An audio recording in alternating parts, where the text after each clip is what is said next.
नमस्कार साथियों, एक बार फिर से आप लोगों का इलाहाबाद कैंपस कोचिंग के इस डिजिटल प्लेटफार्म पर स्वागत है। साथियों, हम लोग एसटी नंबर 1 का डिस्कशन कर रहे हैं और हम यह तीसरा भाग लेकर के आए हैं, जहाँ पे आपके 101 से लेकर के 150 तक के प्रश्नों की संख्या को हम लोग एक एक करके यहाँ पे डिस्कस करेंगे और इसे आप लोग पूरा देखें और स्क्रिप्ट ना करें और जितना अधिक से अधिक को शेयर भी करें, जिससे और भी लोग इससे लाभान्वित हों। तो चलिए हम लोग जो है इसे शुरू करते हैं। पहला क्वेश्चन, ठीक है ना। चलिए 101 एक क्वेश्चन है आपके सामने है, ठीक है ना। थोड़ा सा हम इसको छोटा कर लेते हैं, ठीक है ना। चलिए अब इसको हम लोग देखते हैं, इसमें क्या दिया है 2 क्वेश्चन है इस पेज पर, है ना। डेथ इन बनारस पुस्तक के लेखक कौन है? डेथ इन बनारस, ध्यान रखें, ये पुस्तक है, इस पुस्तक के लेखक कौन है, ठीक है ना। ये आपके एग्जाम में पूछा जा सकता है। तो जोनाथन पेरी इस पुस्तक के लेखक हैं, जोनाथन पेरी। इन्होंने डेथ इन जो है बनारस, इसमें बनारस की सभी घाटों के बारे में इन्होंने अच्छे से वर्णन किया है, ठीक है ना। तो उसके बारे में उन्होंने किया है, तो इसका सही आंसर होगा जोनाथन, है ना, पेरी। ठीक है, चलिए अगला क्वेश्चन हम लोग देखते हैं। क्वेश्चन नंबर 102, निम्नलिखित युग्मों में से कौन सा एक युग्म सुमेलित नहीं है ना। एक युग्म इसमें सुमेलित नहीं है, ध्यान रखिएगा। ब्लीचिंग पाउडर की अगर हम बात करें तो ब्लीचिंग पाउडर को कैल्शियम ऑक्सीक्लोराइड कहा जाता है। ब्लीचिंग पाउडर को कैल्शियम ऑक्सीक्लोराइड के नाम से जाना जाता है। इसे हाइपोक्लोराइड भी कहते हैं। इसे क्या कहते हैं? हाइपोक्लोराइड। हाइपो, कौन सा hypo? Calcium hypo, calcium hypo chloride भी कहते हैं, ठीक है ना। ऑक्सीक्लोराइड भी कहते हैं, कैल्शियम हाइपोक्लोराइड भी कहते हैं, ठीक है ना। तो इसका मतलब ये सही है, इसमें कोई भी दिक्कत नहीं है। दूसरा है plaster of Paris. Plaster of Paris calcium bicarbonate, calcium bicarbonate नहीं, कार्बोनेट जो है इसमें ऑप्शन में दिया है, जबकि क्या है? Calcium haematite. कैल्शियम बाइकार्बोनेट नहीं, बल्कि क्या होना चाहिए था? हेमेटाइट होना चाहिए था, हेमेटाइट। कैल्शियम हेमेटाइट होना चाहिए था, तो ये आपका ऑप्शन सही होता है। ये वाला आपका क्या हो गया? गलत हो गया। जो है वॉशिंग पाउडर को सोडियम कार्बोनेट कहा जाता है, ये सही है। और बेकिंग जो सोडा है उसे सोडियम बाइकार्बोनेट कहा जाता है, ये भी सही है। तो इसमें सही आंसर आपका जो होगा वो ऑप्शन के अनुसार ये होगा, बी वाला होगा। चलिए, तो बी वाला आपका इस जो है इसमें से एक सही सुमेलित नहीं है, बाकी सभी सुमेलित हैं। चलिए अगला क्वेश्चन हम लोग देखते हैं, ये रहा आपके सामने, ये क्वेश्चन है, ठीक है ना। कह रहा है निम्नलिखित में बाघ अभ्यारण्य टाइगर रिजर्व में से कौन सा मध्य प्रदेश में स्थित नहीं है? ये मध्य प्रदेश में स्थित नहीं है, इसका मतलब वो मध्य प्रदेश से बाहर है। इसमें से कोई एक ऐसा है, ठीक है ना। वो कौन सा है? ध्यान रखिएगा, अमनगढ़। अमनगढ़ जो बाघ अभ्यारण्य है ये मध्य प्रदेश में स्थित नहीं है। तो कहाँ पे है? यह उत्तर प्रदेश के बिजनौर जिले में स्थित है। अमनगढ़ कहाँ पे है? यह उत्तर प्रदेश के बिजनौर में है। ऐसे क्वेश्चन आ सकता है, अमनगढ़ जो है बाघ अभ्यारण्य किस जिले में स्थित है? तो उत्तर प्रदेश के बिजनौर जिले में स्थित है। तो बाकी ये सभी जो है कहाँ पे हैं? ये मध्य प्रदेश राज्य में स्थित है, ठीक है ना। तो आपका सही आंसर होगा ए वाला, तो आपको ए वाला लगाना है। चलिए अगला क्वेश्चन हम लोग देखते हैं, ठीक है ना। ये रहा आपके सामने अगला क्वेश्चन, ठीक है ना। ये इसमें फिर से सुमेलित करने के लिए दिया है ना। सूची 1 को सूची 2 के साथ सुमेलित करना है ना। सूची 1 को यहाँ पे ऑस्ट्रेलिया दिया है, ऑस्ट्रेलिया के प्रांत दिए हैं और उन शहरों की राजधानियाँ दिया है, ठीक है ना, प्रांतों की राजधानियाँ दिया है। ध्यान रखें, सबसे पहले ऑस्ट्रेलिया की बात कर लें हम। तो ऑस्ट्रेलिया अगर देखा जाए तो विश्व का, ठीक है ना, अगर महाद्वीपों की दृष्टि से तो विश्व में भारत से थोड़ा सा बड़ा है, छठे स्थान पर है, ठीक है ना। ऑस्ट्रेलिया में कुल 6 प्रांत हैं, ठीक है ना। ऑस्ट्रेलिया की जो राजधानी है वो कैनबरा है, जो खुद में अपने आप में एक केंद्र शासित प्रदेश है। कैनबरा एक क्या है? केंद्र शासित प्रदेश, जैसे हमारे यहाँ होता है वैसे वहाँ पे है टेरिटरी स्टेट है, ठीक है ना। बाकी वहाँ पे 6 जो और प्रांतों 6 प्रांतों में ये 4 प्रांत यहाँ पे दिए हैं। इनके जो है आपको ये पूछा गया है कि कौन से प्रांत की राजधानी कहाँ पे है, तो इसी को आपको लगाना है। जैसे न्यू साउथ वेल्स की जो राजधानी है वो कहाँ पे है, सिडनी में है। क्वींसलैंड की राजधानी आपका क्या है, ब्रिस्बेन में है। ब्रिस्बेन की राजधानी कहाँ पे है, ब्रिस्बेन में है। ऐसे ही विक्टोरिया की राजधानी कहाँ पे है, मेलबर्न में है ना। तो ऐसे ही पश्चिमी ऑस्ट्रेलिया की राजधानी कहाँ पे है, पर्थ में है। इसी के आधार पर हम लोगों को क्या लगा लेना है, ऑप्शन में लगा लेना है। ए का दूसरा देखिए कहाँ पे है, ए का दूसरा यहाँ पे सी और डी दोनों में है, ए वाला और ए वाला नहीं होगा। अब देखिए फिर क्या है, बी का पहला, बी का यहाँ पे देखिए इसमें भी है, बी का पहला इसमें इन दोनों में भी है कॉमन सा। फिर देखिए सी का, विक्टोरिया का, ठीक है ना, कहाँ पे, मेलबर्न में। तो ये यहाँ पे चौथा वाला सही है, और इसके बाद डी का चौथा, तो ये वाला आपका आंसर सी वाला आपका सही होगा। तो इस तरीके से सी वाला ऑप्शन आपका यहाँ पे सही है। चलिए यही हम लोग अगला क्वेश्चन देखते हैं। अगला क्वेश्चन ये रहा आपके सामने। अगला क्वेश्चन इसको हम लोग देखते हैं, ठीक है ना, 1 मिनट। अगला क्वेश्चन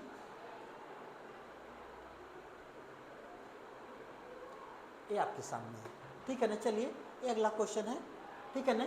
इसमें भी सुमेलित करने के लिए दिया है, ठीक है ना, सुमेलित करने के लिए दिया है, ठीक है ना। इसमें आपको सुमेलित करके इसके क्रम निर्धारित करने हैं। जैसे कहा गया है ललित कला अकादमी, इसकी स्थापना कब की गई थी, इसकी स्थापना ध्यान रखिएगा 1954 में की गई थी, ललित कला अकादमी की।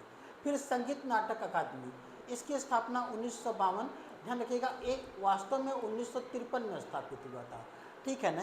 तो 1953 आप 52 इसको मान सकते हैं अगर इसमें इस तरीके से ऑप्शन नहीं है तो। और राष्ट्रीय नाट्य विद्यालय की स्थापना ध्यान रखिएगा 1959 में की गई थी, और सांस्कृतिक संसाधन एवं प्रशिक्षण केंद्र की स्थापना 1979 में की गई थी। इसका मतलब सभी 1, 2, 3 और 4 एक क्रम से निर्धारित है। तो यहाँ पे देख लीजिए ये वाला ऑप्शन, ये वाला 1, 2, 3 और 4 ये सभी क्रम से निर्धारित है, ठीक है ना। तो इसलिए यहाँ पे ये वाला आपका ऑप्शन सही होगा। तो ठीक है ना, ऐसे ही हम लोग देखते हैं नेक्स्ट क्वेश्चन, ठीक है ना। ये रहा नेक्स्ट क्वेश्चन आपके सामने।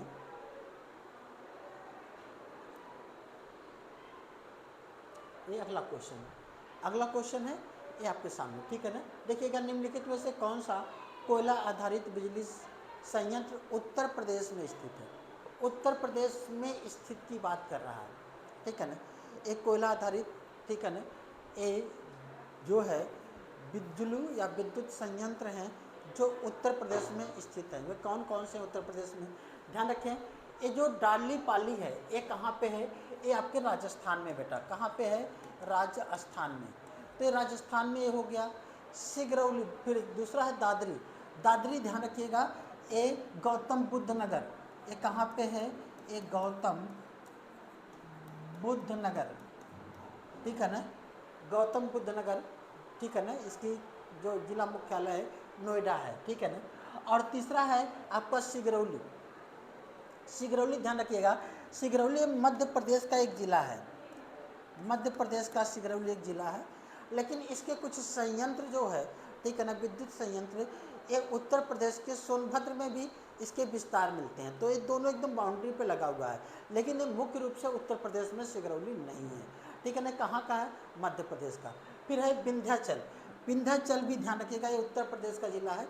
यहाँ पे भी एक विद्युत संयंत्र लगा है जो सिगरौली डिस्ट्रिक्ट से और विंध्याचल से मेल खाता, जो है सटा हुआ है, ठीक है ना। तो इसमें 2 ऐसे डिस्ट्रिक्ट हैं जो उत्तर प्रदेश में है, तो इसके आधार पर हम सही का आंसर लगा सकते हैं। तो कौन सा है ना, दूसरा और चौथा, दूसरा और चौथा ये आपका सही आंसर है, यहाँ पे आप देख सकते हैं, ठीक है ना। दूसरा और चौथा सी वाला आपका ऑप्शन सही होगा। इसी तरीके से हम लोग देखेंगे अगला क्वेश्चन। अगला क्वेश्चन ये रहा आपके सामने, निम्नलिखित में से कौन सा सुमेलित नहीं है। मतलब इनमें से 4 ऑप्शन दिए गए हैं, इसमें से चारों के एक जो है पशु दिया है और उसकी नस्ल है, कौन सी ऐसी नस्ल है जो सही से सुमेलित नहीं है। ध्यान रखिएगा, गाय, गाय की जो नस्ल होती है देवनी, बकरे की बरबरी जो है ये भी नस्ल होती है, भैंस की भदौरी, भैंस अक्सर आप लोगों ने सुना होगा। ये जो भेड़, ये इसकी नस्ल गिर नहीं है। ठीक है ना। गिर जो है ये ध्यान रखिएगा, यह गाय की नस्ल है। ये क्या है, यह गाय की नस्ल है गिर, ठीक है ना। गिर गाय होती है, इसलिए इसमें सही आंसर क्या होगा, ठीक है ना, कौन सुमेलित नहीं है, तो डी वाला भेड़ इसमें सही सुमेलित नहीं है। चलिए साथियों, अगला क्वेश्चन हम लोग देखते हैं। इसी कड़ी में अगला क्वेश्चन ये रहा आपके सामने। क्या है, निम्नलिखित में से कौन सा आहार समूह मनुष्य के शरीर को अधिकतम ऊर्जा प्रदान करता है। मनुष्य के शरीर में जो सबसे ज़्यादा ऊर्जा, त्वरित ऊर्जा जो मिलती है वो कार्बोहाइड्रेट से मिलती है। और कार्बोहाइड्रेट हम लोग अपने भोजन में ज़रूर शामिल करते हैं। जैसे सबसे अच्छा कार्बोहाइड्रेट का जो स्रोत हम लोग आलू को मानते हैं, ठीक है ना। आलू में खूब कार्बोहाइड्रेट पाया जाता है, ये इसको खाते हैं तो हम लोगों को तुरंत एनर्जी देता है, ठीक है ना। इसके अलावा हमको एनर्जी जो देता है वो फैट्स देता है, वसा देता है, फैट्स, ठीक है ना। लेकिन फैट्स क्या होता है, फिर एक कन्वर्ट होता है तो फिर जा के हमको मिलता है, ठीक है ना। तो इस तरीके से मुख्य जो स्रोत हैं वो क्या है, वो कार्बोहाइड्रेट और वसा ही है। तो जिस भी ऑप्शन में कार्बोहाइड्रेट और वसा होगा वो ऑप्शन आपका सही होगा। तो यहाँ पे देखिए वसा, प्रोटीन और विटामिन दिया है, विटामिन, लवण और जल दिया है, कार्बोहाइड्रेट दिया है, वसा दिया है और प्रोटीन। तो इसमें देखिए कार्बोहाइड्रेट और वसा दोनों आ गया है, लेकिन इसमें कार्बोहाइड्रेट, प्रोटीन और विटामिन दिया है, तो ये आपका क्या हो जाएगा, सी वाला ऑप्शन आपका सही होगा। चलिए अगला क्वेश्चन हम लोग देखते हैं, ये रहा आपके सामने अगला क्वेश्चन, ठीक है ना। इसमें सूची दिया गया है और उसका सुमेल करना है, ठीक है ना। ये भी बहुत अच्छा क्वेश्चन है, ठीक है ना। आई होप कि आप सभी लोग इसे जो है सुमेलित करेंगे। तो चलिए हम लोग इसको सुमेलित करते हैं और इसका सही आंसर हम लोग देखते हैं कि इसका सही आंसर क्या है। चलिए दिया है राष्ट्र पंचाध्यायी। राष्ट्र पंचाध्यायी के लेखक कौन है। राष्ट्र पंचाध्यायी के लेखक यहाँ पे अगर हम बात करें तो ये नंददास है। राष्ट्र पंचाध्यायी के लेखक कौन है, नंददास है। अब चलिए अगला देख लेते हैं बी वाला, चैतन्य भागवत। चैतन्य भागवत के लेखक कौन है। चैतन्य भागवत के लेखक वृंदावन दास हैं। चैतन्य भागवत के लेखक वृंदावन दास हैं। अब देखिए अगर इसी दो से हम देखिए मिलाते हैं क्या आंसर मिल जाता है। देखिए तो ए का क्या है, तीसरा, ए का तीसरा ध्यान रखें, इसमें भी है और इसमें भी है, मतलब ए और सी में से कोई हो सकता है, बी और डी तो नहीं हो सकते हैं। फिर कह रहा है बी का पहला, बी का देखिए पहला कौन सा है, बी का पहला इसमें ए देखिए इसमें है और कोई और नहीं दिया है, तो इसे दोनों के आधार पर हम इसको लगा सकते थे, ठीक है ना। और फिर क्या है, सी का दूसरा, सी का क्या है, ये दूसरा सुमेलित है, तो सी का दूसरा ए है सुमेलित। चैतन्य मंगल जयचंद हैं और भगवती रत्नाकर नरहरि चक्रवर्ती हैं। तो इस तरीके से इस सी वाला आपका ऑप्शन सही होगा। एक दो भी अगर आपको मालूम है, अगर थोड़ा सा लगाने का तरीका आपको अंदाज है तो आप लोग उससे बहुत अच्छे से कर सकते हैं। चलिए अगला क्वेश्चन हम लोग देखते हैं। अगला क्वेश्चन ये आपके सामने, ठीक है ना, क्या है देखते हैं, है ना। एक क्वेश्चन बहुत अच्छा क्वेश्चन है, ठीक है ना। थोड़ा सा हम लोग हाँ देख लेते हैं। कह रहा है कि तीनों गोलमेज सम्मेलन में भाग लेने वाले भारतीय निम्नलिखित नेताओं में कौन थे। भारतीय नेता कौन से थे जो तीनों गोलमेज, प्रथम, द्वितीय और तृतीय तीनों गोलमेज सम्मेलनों में भाग लिया था। ध्यान रखिएगा, वो थे डॉक्टर भीमराव अंबेडकर साहब। ये एक ऐसे व्यक्ति थे जिन्होंने तीनों गोलमेज सम्मेलनों में भाग लिया था। तो ये आपका आंसर क्या होगा, डॉक्टर भीमराव अंबेडकर साहब, ठीक है ना। ध्यान रखें, महात्मा गांधी पहले जो है और तीसरे में भाग नहीं, दूसरे वाले में भाग लिए थे। चलिए अगला है 101 का, निम्नलिखित में से कौन सा देश बाल्टिक सागर के तट पर स्थित है। बाल्टिक सागर के तट पर, ध्यान रखिएगा यहाँ पे दो ऑप्शन के रूप में दिया है, ठीक है ना। तो सबसे पहले बाल्टिक सागर के तट पर कुल 9 देश स्थित हैं। कितने देश स्थित हैं, 9 देश हैं, जिसमें आपका स्वीडन है, फिनलैंड है, इस्टोनिया है, लाटविया है, लिथुआनिया है, अन्य पोलैंड है, जर्मनी, डेनमार्क और रूस है, ठीक है ना। जितने हमने इसमें से नाम लिए हैं उनमें से 2 ऐसे हैं, ठीक है ना, जो यहाँ पर स्थित है, इसकी सीमा बनाते हैं, ठीक है, जो सीमा नहीं बनाते हैं, ठीक है ना। इसमें से हमने नॉर्वे का नाम नहीं लिया, तो स्वीडन और नॉर्वे ये सीमा है ना, स्वीडन तो है लेकिन नॉर्वे नहीं है। बाकी यहाँ पे लातविया, पोलैंड ये भी सीमा बनाता है, लातविया, रूस ये भी सीमा बनाता है, स्वीडन और रूस ये भी सीमा बनाते हैं, लेकिन स्वीडन तो सीमा बनाता है लेकिन नॉर्वे सीमा नहीं बनाता है।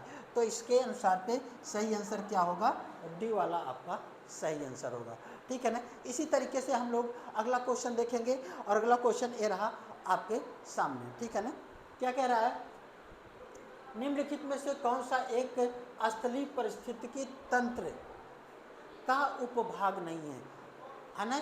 स्थलीय पारिस्थितिकी है ना तंत्र का उपभाग की हम बात कर रहे हैं, तो कौन सा नहीं है? तो ध्यान रखिएगा, यहाँ पे सागरी जो पारिस्थितिकी तंत्र है यह इसका उपभाग नहीं है, तो इस ध्यान रखें। और बाकी सभी स्थलीय है ना परितंत्र के उपभाग में, चाहे पर्वत है वो भी स्थल पर पाया जाता है, निम्न स्थलीय पारिस्थितिकी तंत्र ये भी स्थल पर है, अर्ध शुष्क पारिस्थितिकी तंत्र ये भी स्थल पर है, तो सागर वाला ये स्थल पर नहीं है, जल में है, तो ठीक है ना। तो इसके अनुसार ए आंसर क्या होगा?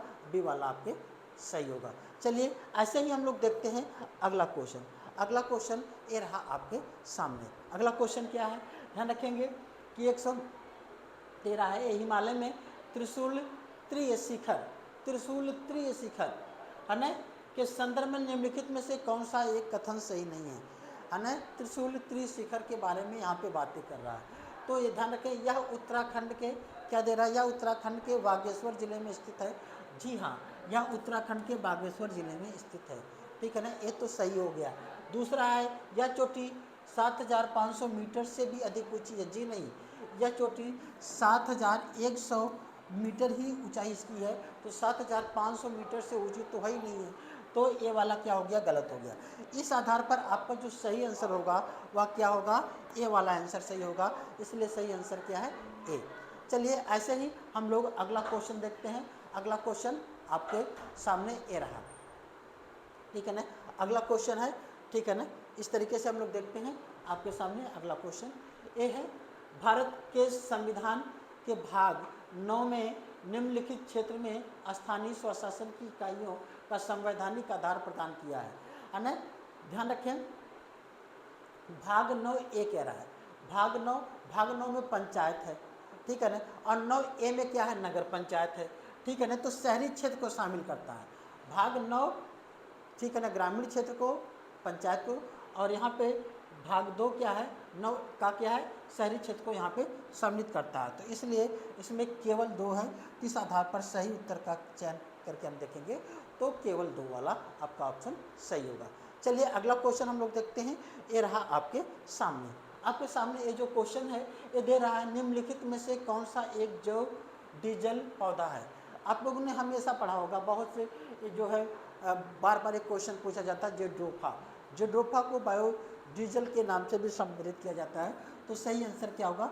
जेड्रोफा, ठीक है ना। चलिए अगला क्वेश्चन है आपके सामने, मंदसौर प्रशस्ति किस शासक की उपलब्धियों का विवरण प्रस्तुत करता है?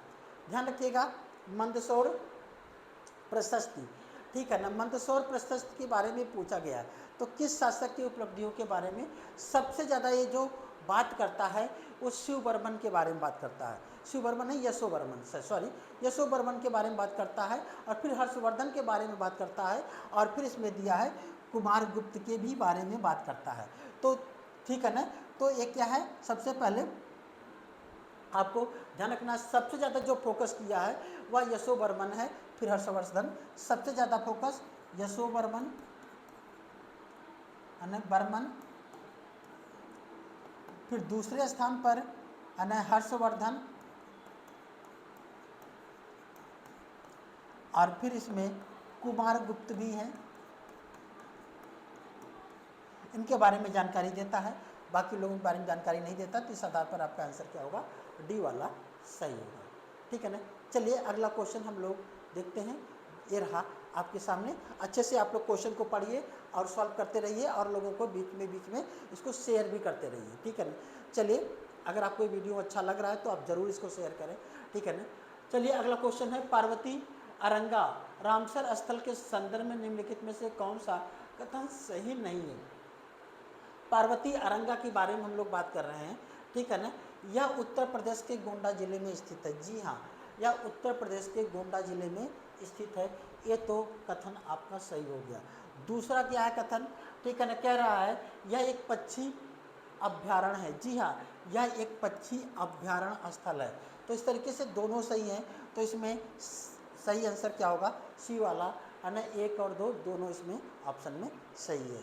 चलिए इसी तरीके से हम अगला क्वेश्चन देखते हैं, ये रहा आपके सामने, ठीक है ना। देखिएगा, 1974 में प्रथम कृषि विज्ञान केंद्र की स्थापना निम्नलिखित में से किस स्थान पर की गई थी? तो प्रथम कृषि विज्ञान केंद्र, ध्यान रखिएगा ये बहुत ही महत्वपूर्ण है, तो बार बार पूछा गया है।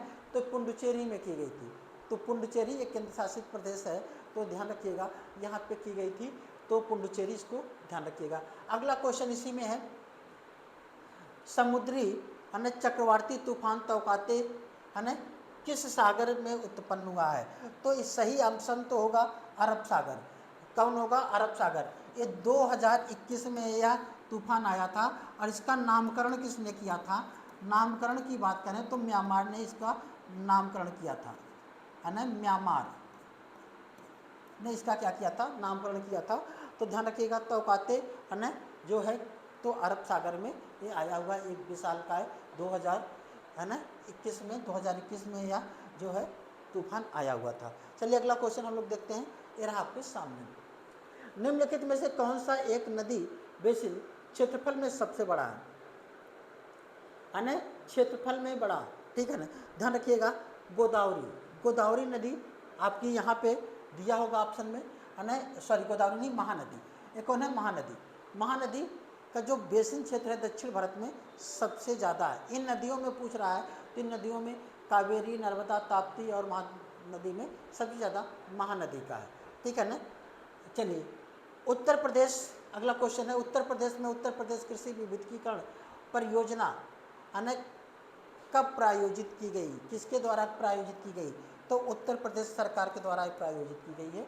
उत्तर प्रदेश है ना जो है कृषि परियोजना ये किसके द्वारा? उत्तर प्रदेश सरकार के द्वारा ये प्रायोजित की गई। कब किया गया था? या 1998 में प्रारंभ किया गया था। कब? 1998 में। तो महत्वपूर्ण एक परियोजना थी जो आज भी पूछा जा सकता है, तो इसको ध्यान रखिएगा। चलिए अगला क्वेश्चन हम लोग देखेंगे।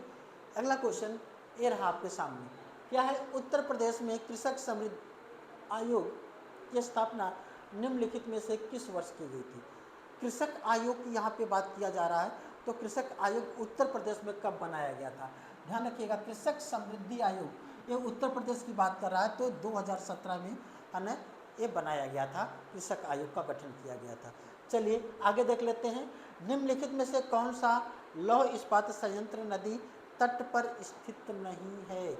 वो कौन सा लौह इस्पात संयंत्र है जो किसी नदी के तट पर स्थित नहीं है? ध्यान रखिएगा यहाँ पे दिया है भिलाई, बोकारो, जमशेदपुर और भद्रावती, ठीक है ना। ये चार जो है यहाँ पे इस्पात क्षेत्र दिए गए हैं, यहाँ पे आपको बताना है कि कौन सा यहाँ पे ये स्थित नहीं है। तो ध्यान रखिएगा इसमें सही आंसर होगा भिलाई। भिलाई किसी नदी के तट पर स्थित नहीं है, जबकि बोकारो क्या है? बोकारो दामोदर नदी के तट पर है। बोकारो किस नदी के तट पर है? तो ये दामोदर, इसको दामोदर नदी ये भी पूछ सकता है। भद्रावती, तो ध्यान रखिएगा एक भद्रावती नदी ये भी है। भद्रावती क्या है? भद्रावती नदी के तट पर स्थित है भद्रावती नदी, ठीक है ना। और क्या है? ये आपका है जो जमशेदपुर है, ये स्वर्ण रेखा नदी है। ये क्या है? स्वर्ण रेखा नदी।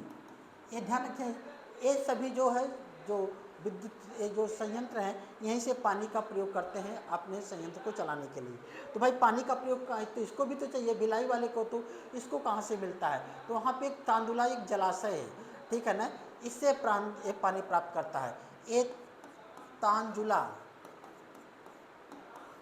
जलाशय के तट पर स्थित है। तो अगर एक पूछा जाए कौन जलाशय के तट पर है, नदी के तट पर है, तो ये भिलाई है। तांजुला जलाशय के तट पर यहाँ से वो उसे जलाशय से पानी प्राप्त होता है। चलिए अगला क्वेश्चन हम लोग देखते हैं, जो ये रहा आपके सामने। अगला क्वेश्चन है ये, ठीक है ना। दिल्ली के पुराने किले के भीतर बनी मस्जिद किला ए कोना का निर्माण किसने करवाया था? ठीक है ना, किला ए कोना इसका निर्माण किसने करवाया था? ध्यान रखिएगा किला ए कोने का निर्माण 1541 ईस्वी में शेरशाह सूरी ने करवाया था। तो शेरशाह सूरी ने कब करवाया था? 1541 ईस्वी में। इस क्वेश्चन का आंसर आप लोग ध्यान रखिएगा। चलिए अगला क्वेश्चन है, भारत सरकार ने है ना protection of plants varieties and farmers rights अधिनियम निम्नलिखित में से किस वर्ष पारित किया था? तो ध्यान रखिएगा ये जो है किस वर्ष पारित किया था? तो सही आंसर होगा 2001 में। कब? 2001 में।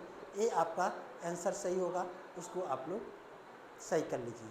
चलिए अगला क्वेश्चन हम लोग देखते हैं। अगला क्वेश्चन है ना, राष्ट्रीय विकास परिषद का गठन कब किया गया था? राष्ट्रीय विकास परिषद, ध्यान रखिएगा, 1952 में, ठीक है ना, 6 अगस्त 1952 को राष्ट्रीय विकास परिषद का गठन किया गया था। यह एक गैर संवैधानिक संस्था है, ठीक है ना। बहरहाल इसका प्रधानमंत्री इसके अध्यक्ष होते थे, है ना। तो इसको 1952 में। अगला क्वेश्चन है ना, रिंगेलमैन स्केल का प्रयोग निम्नलिखित में से किसके घनत्व को मापने के लिए किया जाता है? बहुत ही महत्वपूर्ण क्वेश्चन है ना। रिंगेलमैन स्केल का जो प्रयोग है वह धुआं की डेंसिटी को नापने के लिए किया जाता है। तो सही आंसर क्या होगा? डी वाला होगा। तो आप इसको सही से कर लीजिए। चलिए अगला क्वेश्चन हम लोग देखते हैं। ये रहा आपके सामने। अगला क्वेश्चन है, भारतीय लघु उद्योग विकास बैंक सिडबी का मुख्यालय निम्नलिखित में से किस स्थान पर है ना। लघु उद्योग, ठीक है ना, विकास बैंक, इसका मुख्यालय कहाँ पे है? लखनऊ में है। सिडबी, ठीक है ना, स्मॉल, ध्यान रखिए, सिडबी ये है आपका SIDBI, small industry development bank of India, है ना, small industry development bank of India. ये सिडबी का फुल फॉर्म होता है। इसका मुख्यालय कहाँ पे है? लखनऊ के हजरतगंज में है, ठीक है ना। और ध्यान रखें इसकी स्थापना कब की गई थी? 1990 में। यह देश का एक ऐसा, ठीक है ना, ये अक्सर जो मुख्यालय है, ठीक है ना, या मुंबई में स्थित है, अधिकांश तो मुंबई में है या दिल्ली में है या और भी क्षेत्रों में, लेकिन एक ऐसा ये बैंक है जिसका मुख्यालय पूरे देश का कहाँ पे है? ये लखनऊ में स्थित है। इसको ध्यान रखिएगा, ये हमारे लिए और लखनऊ वालों के लिए एक गर्व की बात है, ठीक है। चलिए अगला क्वेश्चन है, निम्नलिखित में से कौन सी अनुसूचित जनजाति उत्तर प्रदेश के वाराणसी जिले में नहीं पाई जाती? ठीक है ना, वाराणसी जिले में नहीं पाई जाती। ये कौन सी जनजाति है जो वाराणसी जिले में नहीं पाई जाती है? चलिए तो ठीक है ना, ये देख लेते हैं। ये है आपका चेरो भी पाई जाती है, गोंड भी पाया जाता है, खरवार भी पाया जाता है। ये सहरिया जनजाति यूपी के बनारस में नहीं पाया जाता है। यूपी के केवल एक जिले में पाया जाता है, वो है ललितपुर। ये ललितपुर में पाया जाता है। अन्य सहरिया जनजाति मुख्य रूप से ललितपुर के ही जिले में पाई जाती है। अगर ये देश के स्तर पर हम बात करें तो मध्य प्रदेश और राजस्थान में मुख्य रूप से पाई जाती है। सहरिया है ना, कहाँ पे? मध्य प्रदेश और राजस्थान में पाया जाता है। और यूपी में कहाँ पाया जाता है? तो ललितपुर जिले में पाया जाता है। बाकी ये तीनों जनजातियाँ बनारस में पाई जाती है। चलिए अगला क्वेश्चन हम लोग देखते हैं।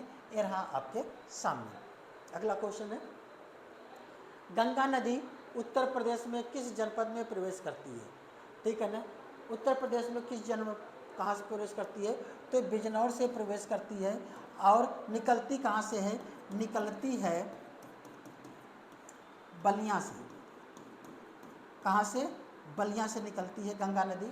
और ध्यान रखिएगा, हर भारत की सबसे लंबी नदी गंगा नदी ही है। और गंगा नदी की सबसे ज़्यादा लंबाई कहाँ पर है? तो वह उत्तर प्रदेश में ही है। और उत्तर प्रदेश में सबसे ज़्यादा लंबाई किस जिले में है? तो वह बदायूं में है।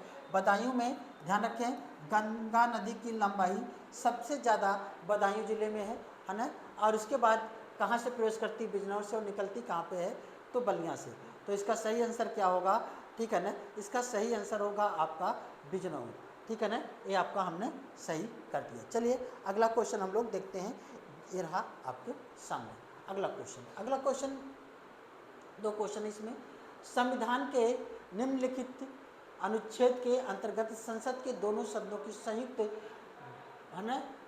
संयुक्त अधिवेशन का प्रावधान किस अनुच्छेद में है? तो यहाँ पे ध्यान रखें, संयुक्त अधिवेशन अनुच्छेद 108 में है। अनुच्छेद 108 में संयुक्त अधिवेशन की जो है प्रावधान है। और संयुक्त जब अधिवेशन होता है, इसकी अध्यक्षता कौन करता है? जो है लोकसभा का अध्यक्ष करता है। अगला क्वेश्चन है, भारत के संविधान की निम्नलिखित अनुसूची में 3 विभिन्न अनुसूचियाँ हैं, विधा सूचियों का प्रावधान है। तो विधा सूचियाँ किस में हैं? तो ध्यान रखिएगा, 7वीं अनुसूची है। 7वीं अनुसूची में 3 सूचियाँ हैं, संघ सूची, राज्य सूची और समवर्ती सूची। ये 7वीं अनुसूची में, ठीक है ना, इसका वर्णन किया गया है। चलिए अगला क्वेश्चन है आपके सामने। एक क्वेश्चन क्या कह रहा है? इसमें कह रहा है 1926 में गठित नौजवान सभा का प्रारंभिक सदस्य कौन नहीं था? ठीक है ना। तो नौजवान सभा का प्रारंभिक सदस्य, ठीक है ना, कौन नहीं था, ठीक है ना। तो ध्यान रखिएगा, यहाँ पे देखेंगे प्रारंभिक सदस्यों में तो भगत सिंह सबसे पहले थे, ठीक है ना। और यहाँ पे यशपाल भी थे और क्या है, छबील दास भी थे। तो अंबिका अनंत चक्रवर्ती इसके प्रारंभिक सदस्यों में शामिल नहीं थे। चलिए अगला क्वेश्चन देख लेते हैं, कौन सा विटामिन जल में घुलनशील होता है। तो मुख्य रूप से यहाँ पे देखेंगे तो जल में मुख्य रूप से जो विटामिन घुलनशील है वह है विटामिन सी। चलिए आगे देख लेते हैं, आगे देख लेते हैं क्या है कि डॉप्सन इकाई निम्नलिखित में से किसका मापा जाता है, किससे मापा जाता है। ध्यान रखिएगा, ओजोन जो परत है उसकी सांद्रता, उसकी मोटाई को हम लोग किससे मापते हैं, डॉप्सन यूनिट से या डॉप्सन इकाई से इसे हम लोग मापते हैं। अगला क्वेश्चन है कि ठीक है ना, निम्नलिखित में से कौन एक 1929 में अखिल भारतीय ट्रेड यूनियन कांग्रेस के अध्यक्ष थे। तो अखिल भारतीय ट्रेड यूनियन कांग्रेस के अध्यक्ष 1929 की बात हम कर रहे हैं, तो ये थे पंडित जवाहरलाल नेहरू। पंडित जवाहरलाल नेहरू देश के पहले प्रधानमंत्री थे और 1929 में एक बहुत बड़े लीडर के रूप में भी इन्हें देखा जा सकता है। 1929 में इन्होंने भी, ध्यान रखिएगा, है ना, जो भारतीय राष्ट्रीय कांग्रेस का अधिवेशन हो रहा था उस मंच से इन्होंने ही ये उद्घोषणा की थी कि हम अगले, है ना, महीने देश का हम स्वतंत्रता दिवस मनाएंगे। इन्होंने उद्घोषणा की थी और इसके बाद जो है अगले महीने मतलब दिसंबर में ये उद्घोषणा हुई थी 1929 में। तो 26 जनवरी 1930 को पहली बार हम लोगों ने अपने देश का स्वतंत्रता दिवस मनाया था। इसकी उद्घोषणा इन्होंने ही किया था, ठीक है ना। बहरहाल ये 1929 में अखिल भारतीय ट्रेड यूनियन कांग्रेस के एक क्या थे, एक अध्यक्ष के हैसियत से ये थे, ठीक है ना। चलिए अगला क्वेश्चन हम लोग देखते हैं, ये रहा आपके सामने अगला क्वेश्चन। बाल्कस झील निम्नलिखित में से किस देश में स्थित है। बाल्कस झील ये कहाँ पे है, कई बार क्वेश्चन पूछा गया है, तो ये कजाकिस्तान में है ना, कजाकिस्तान में ये बाल्कस झील है। तो ध्यान रखें, यहाँ से आपका क्वेश्चन ये गलत नहीं होना चाहिए, तो कजाकिस्तान। चलिए अगला क्वेश्चन है, ठीक है ना, आपके सामने ये रहा अगला क्वेश्चन, बहुत अच्छे से पढ़िएगा, ठीक है ना। अगला क्वेश्चन है, निम्नलिखित में से कौन एक पादप हार्मोन नहीं है, ठीक है ना। कौन सा इसमें एक पादप हार्मोन नहीं है, ठीक है ना, ये आपको इसका आंसर देना है, ठीक है ना। ध्यान रखिएगा, पादप हार्मोन नहीं, पादप हार्मोन है, सॉरी, है ना, इसको ध्यान रखिए, पादप हार्मोन है, ठीक है ना। इसका मतलब कौन सा एक पादप हार्मोन है और बाकी पादप हार्मोन नहीं है। ध्यान रखिएगा, इंसुलिन, ठीक है ना, ये जंतु या मानव के शरीर में पाया जाता है हार्मोन्स, है ना। साइटोकाइटिन भी पाया जाता है, ठीक है ना, एस्ट्रोजन भी पाया जाता है। थायरॉक्सिन एक पादप हार्मोन है, ये मानव शरीर में नहीं पाया जाता है, ये पादप है, ठीक है ना, ये पादप हार्मोन है, ये ध्यान रखिएगा, थायरॉक्सिन। चलिए अगला हम लोग देखते हैं, निम्नलिखित में से किस सिद्धांत पर रॉकेट काम करता है। रॉकेट किस सिद्धांत पर काम करता है, तो संवेग संरक्षण के नियम पर। संवेग संरक्षण का नियम किस पे आधारित है ना, न्यूटन का तीसरा नियम, क्रिया प्रतिक्रिया का नियम, ठीक है ना, क्रिया और प्रतिक्रिया का नियम, ध्यान रखें। तो जो रॉकेट है इसी पर आधारित है, संवेग संरक्षण के नियम पर आधारित है। तो चलिए क्वेश्चन कई बार पूछे गए हैं, आप लोग ध्यान रखिएगा। अगला क्वेश्चन ये रहा आपके सामने, पौधे नाइट्रोजन को किस रूप में ग्रहण करते हैं। नाइट्रोजन को पौधे नाइट्रेट के रूप में, किसमें, नाइट्रेट, ठीक है ना, नाइट्रेट के रूप में, ठीक है ना, सॉरी ये वाला है नाइट्रेट, ठीक है ना, बी वाला नहीं, सी वाला, नाइट्रेट के रूप में पौधे जो है नाइट्रोजन को ग्रहण करते हैं, नाइट्रेट में कन्वर्ट करके ग्रहण करते हैं। चलिए अगला क्वेश्चन रहा ए आपके जो सामने है, इस क्वेश्चन के बारे में हम लोग देखते हैं। अगला क्वेश्चन क्या है निम्नलिखित में से कौन एक फसल मूल्य नियंत्रण हेतु भारत सरकार के मूल्य स्थिरीकरण कोष के अंतर्गत नहीं आता है, ठीक है ना। मतलब कि मूल्य स्थिरीकरण मतलब उसका मूल्य जो है घटने बढ़ने के जो एक कोष बनाया गया है इसके अंतर्गत नहीं आता है। तो कौन सा आता है ये मालूम होना चाहिए। तो इसके अंतर्गत आता है दाल, प्याज और आलू। मूल्य स्थिरीकरण कोष के अंतर्गत है दाल है, प्याज है और क्या है, आलू है। ये तीनों मूल्य स्थिरीकरण कोष के अंतर्गत आते हैं। तो इसमें कौन सा नहीं है, तो ध्यान रखिएगा तो इसमें सही आंसर क्या होगा? ठीक है ना, दाल हो गया, प्याज हो गया, आलू हो गया। तो इसमें कौन सा स्त्रीकरण के अंतर्गत संरक्षित है? तो वह आलू है, और बाकी इसमें ये सब चीज़ें नहीं हैं। ठीक है ना, तो सही आंसर क्या होगा? बी वाला आलू। अगला क्वेश्चन है, निम्नलिखित में से कौन सा वृक्ष है ना मध्य सागरीय वनों में नहीं पाया जाता है? भूमध्य सागरीय वनों में कौन सा वृक्ष नहीं पाया जाता है ना? सागौन है, जिसे हम लोग सागौन भी कहते हैं, ओक है, ठीक है ना, जैतून है, चेस्टनट है। चलिए जल्दी जल्दी से इसको बताने की कोशिश करिए, ये कौन सा जो है इसमें सही आंसर होगा।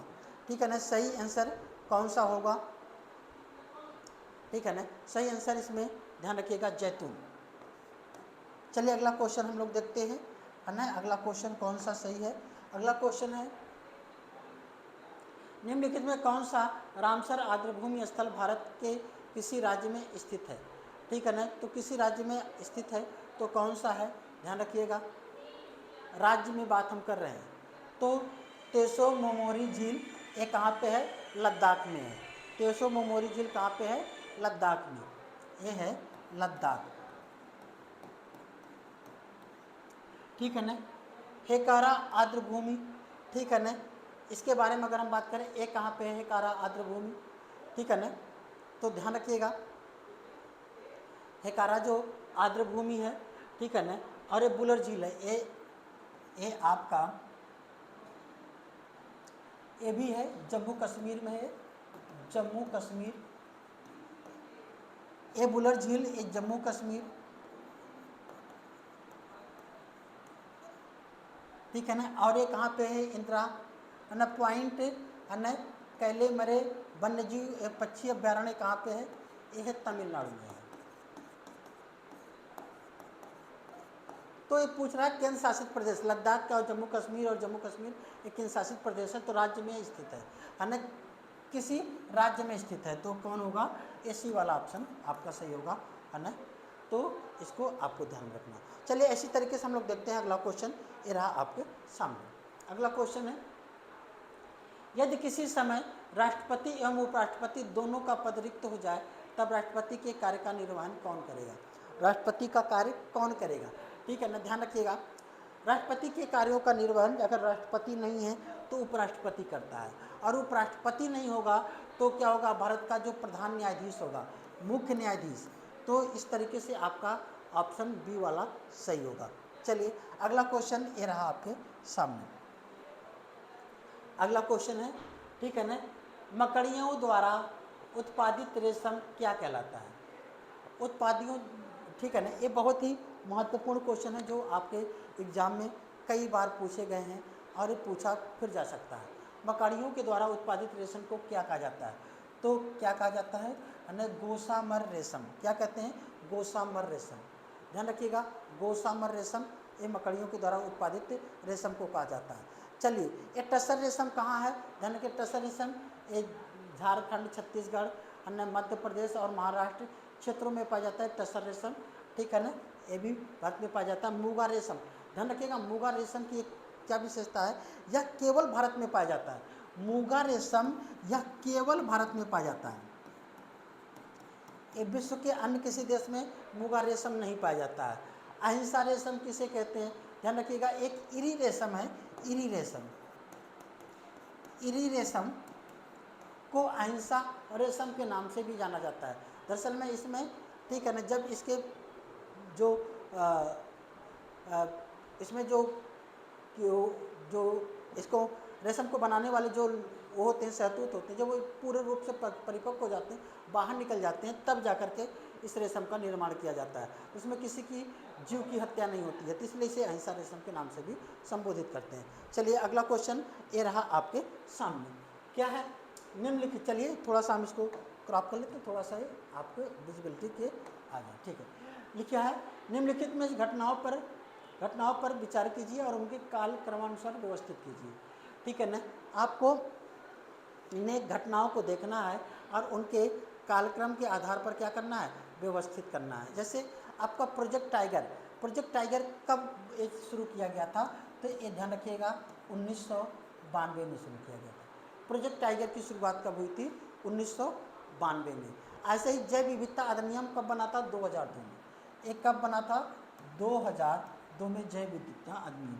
वन्य जीव संरक्षण अधिनियम कब बना था? वन्य जीव संरक्षण अधिनियम, ठीक है ना, यह 1972 में बना था। एक कब बना था? यह 1972 में वन्य जीव संरक्षण अधिनियम बना था। प्रोजेक्ट टाइगर की शुरुआत कब हुई थी? यह 1973 में हुई थी, 1973 में। इसका मतलब इसमें सबसे पहले जो घटना घटी थी, जो काम हुआ था, वो कौन हुआ था? वन्य जीव संरक्षण अधिनियम बना था 1972 में। वन्य जीव संरक्षण अधिनियम 1972 में। इस आधार पर देखें तो तीसरा पहले होना चाहिए, तो इसमें ए भी हो सकता है, ए भी हो सकता है। फिर इसके बाद दूसरी घटना 73 वाली है, प्रोजेक्ट टाइगर। चौथा कहाँ पे? यहाँ पे। तीसरा भी हो गया, चौथा भी हो गया, ठीक है ना। अब यहाँ पे देखिए दूसरा दिया है। अब फिर इसके बाद क्या है? जो तीसरी घटना है वह एक है, और फिर इसके बाद 2 वाली है। इसका मतलब सही आंसर क्या होगा? डी वाला आपका सही आंसर होगा। चलिए अगला क्वेश्चन हम लोग देखते हैं। अगला क्वेश्चन ये रहा आपके सामने, है ना। ये आपको थोड़ा सा पढ़ने में आ जाए, ठीक है। ये रहा आपके सामने, ठीक है ना। कह रहा है कि पाकिस्तान, है ना, पाकिस्तान का ग्वादर बंदरगाह निम्नलिखित में से किस प्रांत में स्थित है? ग्वादर बंदरगाह, ध्यान रखें, पाकिस्तान में कुल प्रांत ही 4 हैं, है ना। तो ग्वादर बंदरगाह कहाँ पर स्थित है? ग्वादर बंदरगाह, ध्यान रखें, ये बलूचिस्तान में स्थित है। कहाँ पे है? बलूचिस्तान में। ध्यान रखें कहाँ पे बेटा? ये बलूचिस्तान में ये बंदरगाह स्थित है। ध्यान रखें, ये पाकिस्तान का सबसे बड़ा क्षेत्रफल वाला ये प्रांत है, सबसे बड़ा क्षेत्रफल वाला ये प्रांत है, ठीक है ना। और इसके बाद अगर हम बात करें तो सबसे अधिक आबादी पाकिस्तान के किस प्रांत में है? तो पंजाब में सबसे अधिक आबादी, ये अधिक आबादी है यहाँ पे। और ये सबसे बड़ा